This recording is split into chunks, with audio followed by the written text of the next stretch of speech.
নমস্কার বন্ধুরা, Santu Infotech YouTube চ্যানেলের পক্ষ থেকে আপনাদের সবাইকে এই নতুন ভিডিওতে স্বাগত। বন্ধুরা, ফটোশপ রিলেটেড কাজ কিন্তু আমরা এর আগেও দেখেছি, অর্থাৎ আমরা যারা সাইবার ক্যাফে রিলেটেড কাজের সঙ্গে যুক্ত তারা ফটোশপ নিয়ে কিন্তু বিভিন্ন ধরনের কাজ আমরা করতে পারবো। অর্থাৎ প্রতি মুহূর্তে কিন্তু ফটোশপ আমাদের দরকারে লাগে। তা বন্ধুরা, বিভিন্ন রকম টেক্সট লেখাকে আপনারা 3D শেপে কীভাবে কনভার্ট করবেন, অর্থাৎ বিভিন্ন টেক্সটকে আপনারা 3D মডেলে কীভাবে তৈরি করবেন। 3D শেপে যদি আপনারা টেক্সটকে লিখতে পারেন তাহলে কিন্তু আপনাদের লেখাটি দেখতে খুব সুন্দর লাগবে এবং দূর থেকে কিন্তু চোখে পড়বে। তা বন্ধুরা, দেখতে পাচ্ছেন আমি এখানে একটি লিখেছি জেরক্স এবং প্রিন্ট। এই জেরক্স এবং প্রিন্ট লেখাটিকে আমি 3D শেপে কীভাবে তৈরি করব দেখুন বন্ধুরা। তো কীভাবে আমি লিখলাম, এখানে টেক্সট নিয়ে কিন্তু আমি এই জেরক্স এবং প্রিন্ট লেখাটিকে লিখলাম। এবার বন্ধুরা আপনাদের কী করতে হবে, তা বন্ধুরা এখানে লেয়ারের মধ্যে একটি অপশান রয়েছে লেয়ার স্টাইল এবং বেভেল অ্যান্ড এমবস। তা বেভেল অ্যান্ড এমবস কথার অর্থ হচ্ছে আপনাদের লেখাটিকে কিন্তু এক্সট্রুড ফরম্যাটে দেখাবে এবং লেখাটির মধ্যে কিন্তু একটি নতুন এফেক্ট কিন্তু যুক্ত হবে। তা এখান থেকে আমি দেখাচ্ছি আপনাদের এই বেভেল অ্যান্ড এমবসের ডেপথ থেকে আমরা একটু বাড়িয়ে দিলাম, সাইজটাকে একটু বাড়িয়ে দিলাম। সাইজ বাড়ালে কমালে কিন্তু আপনাদের এরকম একটি এফেক্ট আসবে। দেখতে পাচ্ছেন বন্ধুরা, লেখাটি কিন্তু এমনিতেই কিন্তু একটি এক্সট্রুড ফরম্যাটে হয়ে গেছে এবং 3D ফরম্যাটে হয়ে গেছে। এবার আপনারা কি করবেন, এই যে লেখার এই যে লেয়ারটি রয়েছে এই লেয়ারের একটি কপি আপনারা তৈরি করবেন। কিভাবে কপি করবেন, আপনারা কিবোর্ডে গিয়ে Ctrl+J প্রেস করবেন। Ctrl+J প্রেস করলেই কিন্তু আপনাদের কাছে একটি নতুন কপি তৈরি হয়ে যাবে। দেখুন বন্ধুরা, নতুন একটি কপি তৈরি হয়ে গেছে এবং এই কপিটি আমরা কালারটিকে চেঞ্জ করব। তা আমরা এটিকে ব্লু কালার করে দিলাম এবং ব্লু কালার করে দিয়ে আমরা এই লেয়ারটিকে নিচে পাঠিয়ে দিলাম।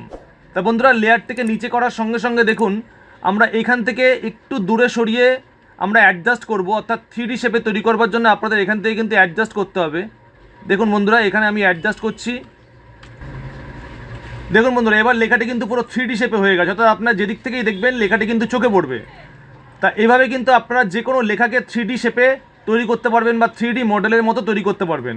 এবার এই লেখাটিকে আপনারা লক করে দেবেন। তা লেখাটি লক হয়ে গেল। এবার লেখাটিকে ধরুন আপনারা কোনো দিকে ঘোরাবেন, অর্থাৎ লেখাটিকে একটু স্ল্যান্টিং ওয়াইজ আপনারা এফেক্ট দেবেন। তা আপনারা Ctrl+T প্রেস করবেন। Ctrl+T প্রেস করে এখান থেকে একটি অপশান রয়েছে দেখুন ডিস্টর্ট। এই ডিস্টর্ট করে আমি লেখাটিকে ঘুরিয়ে দিচ্ছি। দেখুন বন্ধুরা, ডিস্টর্ট যখন আপনারা করবেন লেখাটি কিন্তু আপনাদের পুরো ঘুরে যাবে এবং যে কোনো দিকে কিন্তু আপনারা লেখার টার্নটিকে নিতে পারবেন। অর্থাৎ লেখাটিকে যত আপনারা ডিস্টর্ট করবেন তত মনে হবে লেখাটি দূরে সরে যাচ্ছে। অর্থাৎ এরকম এফেক্ট কিন্তু আপনারা বিভিন্ন জায়গায় দেখে থাকবেন, বিভিন্ন ব্যানার, ফ্লেক্স বা ডিজাইনের ক্ষেত্রে এই সকল এফেক্টগুলো কিন্তু লাগে। অর্থাৎ ডিস্টর্টের মাধ্যমে কিন্তু আপনারা যে কোনো টেক্সটকে ঘোরাতে পারবেন এবং 3D শেপে কিন্তু দেখাবে। দেখতে পাচ্ছেন বন্ধুরা, পুরো লেখাটি কিন্তু 3D শেপের মতো হয়েছে এবং এই লেখাটি কিন্তু প্রচুর ডেপথ রয়েছে, যতই বড় করুন লেখাটি কিন্তু ফাটবে না। তা এটি গেল এক রকমের এফেক্ট। এবার আমি আবার টাইপ করছি। দেখুন বন্ধুরা, কম্পিউটার টাইপ করলাম। এবার প্লেনের ওপর এফেক্ট দিয়ে আমি আপনাদের দেখাবো। দেখুন বন্ধুরা, কম্পিউটারটা আমি টাইপ করেছি। তা এই কম্পিউটারটি আমি আরেকটি কপি করব। কীভাবে কপি করব, আমি কিবোর্ড থেকে Ctrl+J প্রেস করব। Ctrl+J প্রেস করলে কিন্তু একটি লেয়ার তৈরি হয়ে গেল। দেখুন, একটি নতুন লেয়ার। এর কালারটি আমি চেঞ্জ করব। কালার চেঞ্জ না করলে কিন্তু আপনারা নতুন লেয়ার বুঝতে পারবেন না। ধরুন আমি এটাকে ব্ল্যাক দিলাম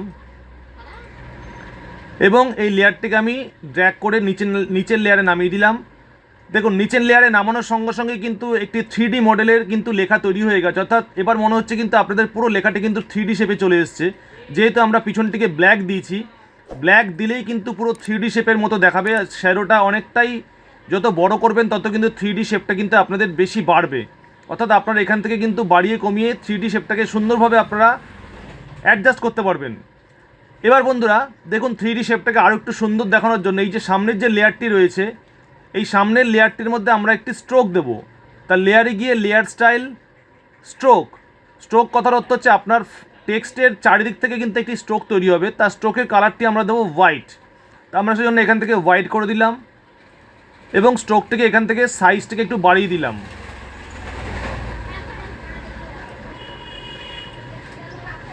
দেখুন বন্ধুরা, সাইজটিকে বাড়ানোর পর কিন্তু এখানে একটি নতুন এফেক্ট তৈরি হয়েছে, অর্থাৎ দেখতে কিন্তু খুব সুন্দর লাগছে। এবার আপনারা ব্যাকগ্রাউন্ডটিকে যদি অন্য একটি কালার দেন, ধরুন আমি ব্যাকগ্রাউন্ডটি একটি হালকা ক্রিম কালার দেবো। দেখুন দেখতে কত সুন্দর লাগছে ক্রিম কালারের উপরে কম্পিউটার লেখাটি। তো এইভাবে কিন্তু আপনারা যে কোনো, এবার আপনারা কি করবেন, এই লেখাটিকে আপনারা লক করে দেবেন। তা লক করে কিন্তু আপনারা যে কোনো রকম শেপ এর মধ্যে দিতে পারবেন, অর্থাৎ বড় ছোট ডিস্টর্ট করে আপনারা যে কোনো দিকে ঘোরাতে পারবেন। টেক্সট লেখাটিকে পার্সপেক্টিভ করে আপনারা বিভিন্ন রকম কিন্তু এফেক্ট দিতে পারবেন। দেখুন বন্ধুরা, পার্সপেক্টিভ করলে কিন্তু এরকম এফেক্ট আপনাদের দিতে পারবেন। অর্থাৎ যে কোনো রকমের এফেক্ট দিতে গেলেই কিন্তু আপনাদের পার্সপেক্টিভ বলুন, ডিস্টর্ট বলুন, এই সকল এফেক্টগুলো কিন্তু আপনাদের যুক্ত করতে হবে। তা আপনারা কোনো টেক্সটকে এভাবে কিন্তু ঘোরাতে পারবেন, অর্থাৎ ডিস্টর্ট করে আপনারা কিন্তু এভাবে কিন্তু যে কোনো টেক্সটকে ঘোরাতে পারবেন। তা এই প্রসেসে কিন্তু আপনারা যে কোনো টেক্সটের ওপর ডিজাইন করে আপনারা 3D শেপ ফরম্যাটে কিন্তু কনভার্ট করতে পারবেন। তা বন্ধুরা, আজকের এই ছোট্ট ভিডিওটি আপনাদের কেমন লাগলো অবশ্যই কমেন্ট করে জানাবেন। আর এই রিলেটেড ভিডিও যদি আপনাদের পছন্দ হয় তাহলে অবশ্যই আমাকে কমেন্ট করে জানাবেন। আর ভিডিওটি ভালো লাগলে বেশি বেশি লোকের কাছে শেয়ার করে দেবেন। আর পারলে চ্যানেলটিকে অবশ্যই সাবস্ক্রাইব করবেন। ধন্যবাদ বন্ধুরা, ভালো থাকবেন। আবার ফিরে আসবো নেক্সট ভিডিওতে।